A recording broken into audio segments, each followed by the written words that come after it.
Episode की शुरुआत वहीं पे होती है जहां पे पिछला वाला एपिसोड खत्म हुआ था, जहां पे गोन ने हिसोका के मुंह के ऊपर एक जबरदस्त पंच जड़ दिया था। और हम देखते हैं सारे के सारे जो ऑडियंस होते हैं वो बहुत ही ज़्यादा एक्साइटेड होते हैं और अपना जो रेफरी होता है ना वो गोन को 2 पॉइंट दे देता है। लेकिन जो कमेंटेटर होता है वो बोलते हैं 2 पॉइंट कैसे दे सकता है, क्योंकि गोन मतलब मारा तो है सच, लेकिन हिसोका बिल्कुल भी हिला नहीं है। हिसोका को ऐसा लग ही नहीं रहा कि उसको चोट भी लगी है। लेकिन उसके बाद अचानक से एक बंदा कोई आता है जो कि रेफरी के पास प्रकट हो जाता है और बोलता है कि पॉइंट 2 तरह से दिए जाते हैं। पहला तो डैमेज के ऊपर बेस होकर दिया जाता है और दूसरा होता है टैक्टिक्स, तुमने दिमाग कितना लगाया है। और यहाँ पे गोन ने जो स्टोन ब्लॉक यूज किया है उसके लिए रेफरी ने उसको 2 पॉइंट दिया है। उसके बाद वो रेफरी पूछती है कि तुम कौन हो, लेकिन ये कुछ नहीं बोलता और मुझे भी नहीं पता कि ये कौन है। आगे अगर अपीयर होगा तो फिर बताएंगे। उसके बाद हम देखते हैं कि हिसोका अपना फाइटिंग पोजीशन छोड़ता है, नॉर्मली खड़ा होता है और धीरे धीरे करके गोन के पास बढ़ने लगता है। और हम देखते हैं गोन भी पहले तो मतलब खड़ा नहीं होता, ना ही जा रहा होता, लेकिन अचानक से वो भी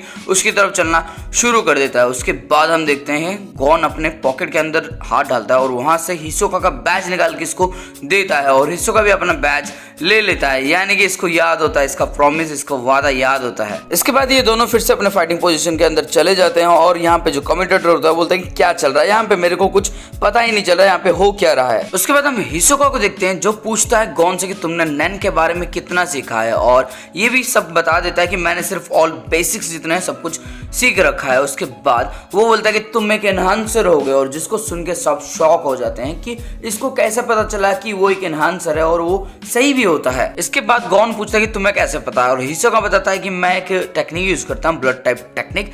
उसके अंदर हम पर्सनालिटी को देख के ऑरा को चूज कर सकते हैं, और वो बताता है कि जो एनहांसर होता है वो मतलब सिंपल होता है और ऑनेस्ट होता है, और जो ट्रांसम्यूटर है जैसे कि मैं डिसऑनेस्ट और लायर होता है और फिक्कल माइंडेड होता है। इमिटेटर्स बहुत ज्यादा गुस्सैल होते हैं और जो मैनिपुलेटर्स होते हैं वो आर्गुमेंटेटिव होते हैं, यानी कि आर्गुमेंट करना उनको बहुत ज्यादा पसंद होता है। उसके बाद आता है कॉन्जरर जो कि बहुत ही ज्यादा नर्वस होता है। उसके बाद हिसोका बोलता है क्योंकि तुम्हारी और मेरी पर्सनैलिटी अलग है इसलिए हम एक दूसरे को अट्रैक्ट करते हैं, तो क्यों ना हम दोनों दोस्त बन जाए। और उसके बाद वो बोलता है कि लेकिन अगर मैं तुम्हारी जगह पे होता तो ऐसा नहीं करता, क्योंकि मैं एक ट्रांसम्यूटर हूँ और एक डिसऑनेस्ट और लायर पर्सन हूँ, तो मैं तुम्हारी कभी भी जान ले सकता हूँ। उसके बाद हिसोका फाइट के लिए तैयार होता है और अचानक से इतनी तेजी से गोन के पास पहुंचता है, गोन को पता ही नहीं लगता, उसको जोरदार पंच दे मारता है जिसकी वजह से ये बहुत दूर जाके गिरता है और ऑडियंस इस पंच को देख के बहुत ज्यादा खुश होती है। उसके बाद हिसोका बहुत ही तेजी से मूव करता है गोन की तरफ और गोन अपने आप को संभाल रहा होता है तभी,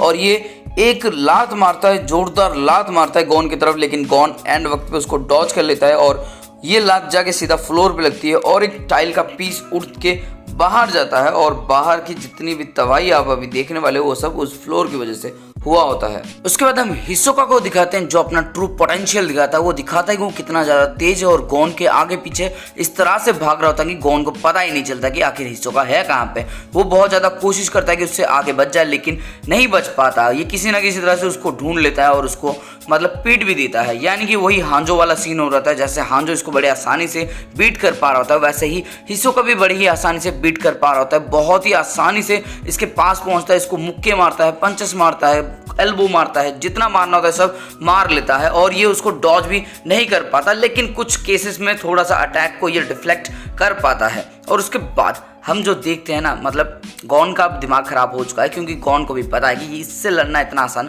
होगा नहीं, और वो इसको एक एल्बो मारता है, ये नीचे गिरता है। उसके बाद ये फिर से जब खड़ा आता है तो उसके पीठ के पीछे अचानक से पहुंचता है और पीठ के पीछे ये मतलब भीम की तरह एक जोरदार वार करता है इसकी पीठ के ऊपर, जिसकी वजह से गोन वहीं पे ढेर हो जाता है। और उसके बाद जब गोन उठता है तो उसको सब धुंधला धुंधला दिखने लगता है और रेफरी इसको एक क्रिटिकल हिट देता है और अभी लीड पे हिसोका होता है। इसके बाद गोन थोड़ा सा दूरी बनाए रखता है और इधर उधर टहलने लगता है, और तब हिसोका बोलता है कि क्या कर रहे हो, आओ मेरे साथ फाइट करो, मेरे ऊपर अटैक करो। लेकिन ये बोलता है कि तुम जरा चुप रहो, मुझे जरा अपना दिमाग लगाने दो। और तब गोन सोचने लगता है कि मैं इसको बड़ी ही मुश्किल से देख पा रहा हूँ और ये मुझसे फाइट करने की बातें कर रहा है, अटैक क्या घंटा करूंगा इसके ऊपर, अगर ऐसा ही चलता रहा तो मैं बहुत जल्दी हारने वाला हूँ। और उसके बाद हम हिसोका को देखते हैं और हिसोका होता है, वो हांजो नहीं है कि अगर तुम उसको चुप रहने के लिए बोलोगे तो वो चुप रहेगा।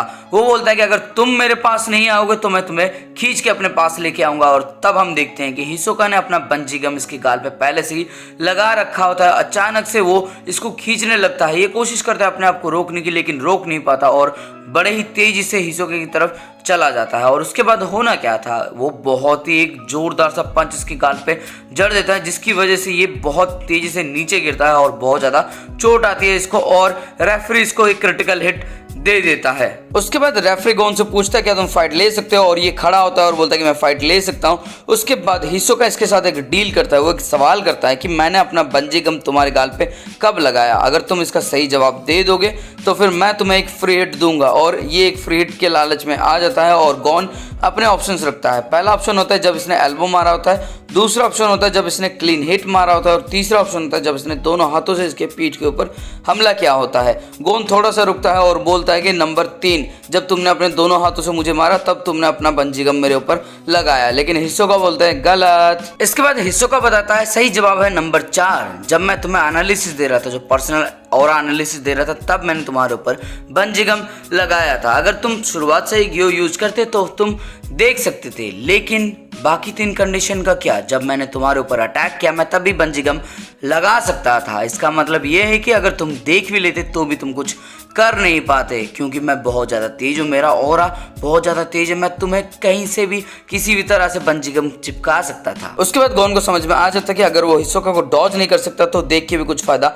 होने वाला नहीं था। उसके बाद जूसी अपने मास्टर विंग से पूछता है कि इसको कैसे अवॉइड कर सकते हैं मास्टर हम, और मास्टर विंग बोलता है कि तुम इसको अवॉइड नहीं कर सकते, अगर वो तुम्हारे ऊपर भी ना लगा पाए तो वो फ्लोर पे किसी भी जगह पे बंजी गम लगा सकता है और उसके जरिए वो तुम पे आसानी से अटैक कर सकता है। उसके बाद हिसोका बोलता है चलो फाइट करते हैं, और गोन भी बड़ी तेजी से उसकी तरफ आता है, जिसको देख के हिसोका बोलता है कि अरे वाह क्या आंखें हैं, ऐसे मुझे मत देखो, प्यार हो जाएगा।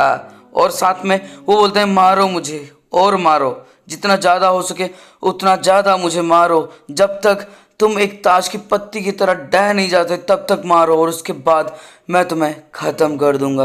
उसके बाद गोन बहुत ही बुरी तरीके से हिसोका के फेस पे पंचेस मारने लगता है और बोलता है कि अगर मैं तुमसे बच नहीं सकता तो मैं तुमसे फाइट करूंगा और तुम्हें हरा दूंगा। लेकिन इसको नहीं पता तो जानबूझ के मार खा रहा होता है। और उसके बाद हिसोका अपना एक जोरदार पंच इसको दे मारता है, जिसको ये डिफेंड नहीं कर पाता, ये दूर की तरफ फिकफिका जाता है। और उसके बाद ये फिर से अपनी बंजी गम का यूज करके इसको खींच के लेता है और बहुत ही जोरों से एक और पंच मारता है। लेकिन इस बार ये उसको डिफेंड करने में कामयाब होता है, वो अपना हाथ बीच में मार देता है। लेकिन उसके बावजूद जो रेफरी होता है वो इसको 2 पॉइंट्स दे देता है और बोलता है कि क्रिटिकल पॉइंट्स दोनों की तरफ से मिले हैं, और 4 पॉइंट मिलता है, टोटल 4 पॉइंट मिलते हैं गोन को, और 9 पॉइंट हो जाते हैं हिसोका का। यानी कि अभी सिर्फ 1 पॉइंट बचा है हिसोका से जीत को अगर रोकना है, हिसोका को रोकना है, तो सिर्फ तुम्हारे पास 1 ही पॉइंट बचा हुआ है। उसके बाद गोन रेफरी से बोलता है कि मैंने उसको अभी अभी ब्लॉक किया और मैं अभी तक गिरा भी नहीं हूं, मैंने तो डिफेंड किया, लेकिन उसके बावजूद तुमने क्रिटिकल पॉइंट कैसे दे दिया। और जो ऑडियंस होते हैं वो बोलती है अबे अंधा हो गया क्या, साला क्रिकेट का अंपायर है क्या। लेकिन रेफरी गोन की एक भी बात नहीं सुनता और उसके बाद ये फाइट के लिए रेडी होता है। और गोन अपने दिमाग के अंदर सोच रहा था मेरे पास सिर्फ 1 ही पॉइंट बचा है, मुझे किसी ना किसी तरह से अपने आप को बचाए रखना होगा। और तभी हिसोका बोलता है कि गोन अपने राइट में तो जरा देखो। और उसके बाद हम देखते हैं एक बड़ा सा पत्थर आके गोन को लगता है और बहुत ही ज़्यादा तेजी से लगता है और ये गिर जाता है, जिसकी वजह से एक क्रिटिकल पॉइंट और नॉकडाउन दोनों इसको एक साथ मिल जाते हैं। और इस तरह से 11 पॉइंट हो जाते हैं टोटल हिसोका का, और इसके सिर्फ 4 पॉइंट होते हैं। और यहाँ पे हिसोका जीत जाता है। और हिसोका बोलता है कि जब तुम रेफरी के साथ मतलब पंगा ले रहे थे तब मैंने अपना बंजी गम एक पत्थर से अटैच कर दिया, और जैसे ही तुम फाइट के लिए रेडी हुए मैंने अपना बंजी गम रिलीज कर दिया उस पत्थर से, और वो पत्थर जाके तुम्हें बड़ी ही तेजी से लगा और तुम नॉकआउट हो गए। उसके बाद हिसोका बोलता है तुमने बहुत ज़्यादा इंप्रूवमेंट किया है, लेकिन अभी भी तुम्हारे पास एक चीज़ की कमी है और वो है एक्सपीरियंस। और मुझे लगता है कि अगर मैं तुमसे 10 मैच यहीं पे लड़ता हूँ तो तुम शायद मेरी बराबरी पे आ सकते हो, लेकिन मैं यहाँ पे तुम्हारे साथ कभी फाइट नहीं करूँगा। जब भी मैं तुमसे फाइट करूँगा बाहर जाके फाइट करूँगा, किसी और जगह पे जाके फाइट करेंगे, और उस दिन हमारी जान हथेली में लेके हम फाइट करेंगे। यानी कि ये एक डेथ बैटल के बारे में बात कर रहा होता है। इतना बोलने के बाद हिसोका यहाँ से चला जाता है और गोन अभी भी थोड़ा सा गुस्से में है, थोड़ा सा नाराज है, क्योंकि जाते जाते इसकी बेइज्जती कर गया हिसोका। और उसके बाद हमें पता लगता है कि अभी हिसोका का 10 मैच वो कंप्लीटली जीत चुका है। इसका मतलब ये है कि वो अभी किसी फ्लोर मास्टर को जाके चैलेंज कर सकता है। और उसके बाद हम टीवी पे देखते हैं उसी रेफरी का इंटरव्यू आ रहा होता है, जो रेफरी बताता है कि जब भी मैच बहुत ज़्यादा खतरनाक हो जाता है वैसे ही हम जल्दी जल्दी पॉइंट्स दे देते हैं ताकि वो मैच और ज़्यादा खतरनाक ना हो। और रेफरी ने एकदम सही किया, क्योंकि हिसोका जिसके साथ भी फाइट किया वो सब मर चुके थे, तो रेफरी अगर पॉइंट्स ना देता तो शायद गॉन भी अभी तक जिंदा ना होता। उसके बाद हम किलोआ और गॉन को देखते हैं, जो जुस्सी और विंग से अलविदा लेने के लिए आए होते हैं, जहां पे विंग इनको बताता है कि तुम्हें अपने नैन के ऊपर और भी ज़्यादा काम करना होगा, तुम्हें अपना स्पेशल मूव भी बहुत जल्दी सीखना होगा। और ये दोनों ओस बोल देते हैं, और उसके बाद जुस्सी बोलता है कि एक दिन आएगा जब मैं तुम दोनों से ज़्यादा